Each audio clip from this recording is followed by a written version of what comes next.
Thank you, Ivan. Essentially what we have up on the board right now is the total drainage area associated with Kelley's Falls Dam. And that's what's highlighted in the yellow and the blue. But out of that area, there is 150 square miles that's unregulated. In other words, when there's a rain that occurs at that location, anywhere within the yellow, it will show up shortly after a certain amount of time at Kelley's Falls Dam. During the recent high water events, Everett Flood Control Dam, which controls about 64 square miles, ended up closing. So anything that dropped in that basin was delayed and minimized the amount of the peak of flow that was witnessed here at Kelley's Falls Dam. So looking at that particular rainfall event back in April of 2007, we were at that point in time at April 13th at 11 a.m. The wastegate, which is on the right abutment, which is the 42-inch drain line, was opened, and the slide gate, or what we also call as the sluice gate, which is essentially the extension of the flash boards, a very small 6-foot wide section, was raised. And there were already 50 foot of flash boards, approximately 50 foot. It was hard to see because of the amount of water that was going over it at the time. But we did know, in fact, that there was a dip within that area. As time went on, due to the forecast, there isn't anything else that Kelley's Falls could have done, and essentially all the water was passed through the unit or over the spillway and wastegate.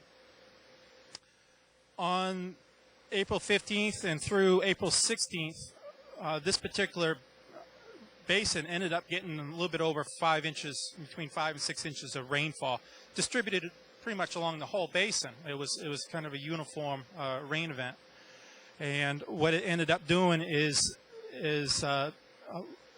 distributing the water. And by the time it got down to Kelley's Falls at its greatest point, we ended up discharging about 11,800 CFS.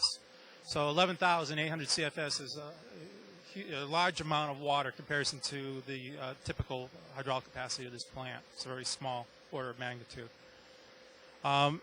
During that time frame, we had to take the unit offline due to the amount of trash that was up in front of the intake and high water in the tailwater area.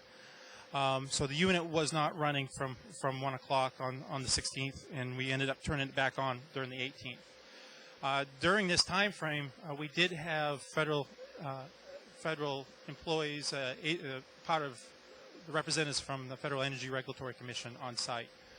So they did witness this particular flood event. And this is kind of a graphical sense of what our typical operations would be. Say if there's 440 CFS coming into the impoundment area upstream of the dam, what we would typically do is have 420 CFS go through the power plant and generate electricity. And the remainder of the 20 CFS would be passed through that notch within the sluice gate for fish passage. However, the situation right before the heavy rainfall that occurred in April, we had approximately 850 CFS coming in which we had continued to run the hydro facility at its fullest capacity, open the sluice gate to pass 80 CFS, and we also opened up the wastegate on the far side. That still was not enough water to discharge or be able to lower the water. The remaining 250 CFS was distributed over the concrete spillway crest. And as you can tell, we've kind of threw in here these arrows that represent kind of the size of quantity of water. During the height of the storm on April 16th, we had 11,800 CFS coming in the river, and majority of all that was being passed over the spillway. So that's what dictated the height of the water level upstream of Kelley's Falls Dam.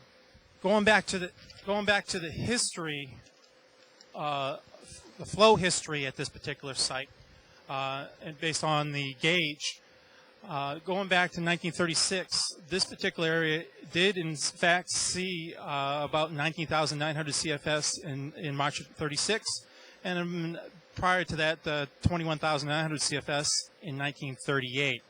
which is the flood of record. But what was important to note is that the Everett Dam wasn't constructed at the time. There was no closing of gates within that blue area that was shaded in the previous flip chart. That operation started in 1962. So after that, those two high water events, which were considered essentially greater than the 100-year flood, there wasn't any other rainfall events that would create flows that were in flooding condition. So there was quite a bit of history. And then after 1962 to 1985, where there was flood control, once again, there was no heavy rainfall events that would generate enough flow down the dam that would cause flooding conditions. Kelley's Falls Hydro was revamped in 1985 and was finished in 1987. There was one high flow event in 1987. There was some limited amount of flooding, but also the Corps ended up operating during that time frame to minimize the amount of flooding. Which brings us to the last couple of years. In May of 2006, we witnessed about 10,700 CFS here at this particular site.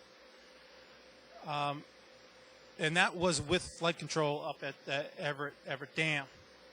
Based on the inflow to Everett Dam, we had estimated that was going to be pretty darn close to what you had witnessed back in 1938.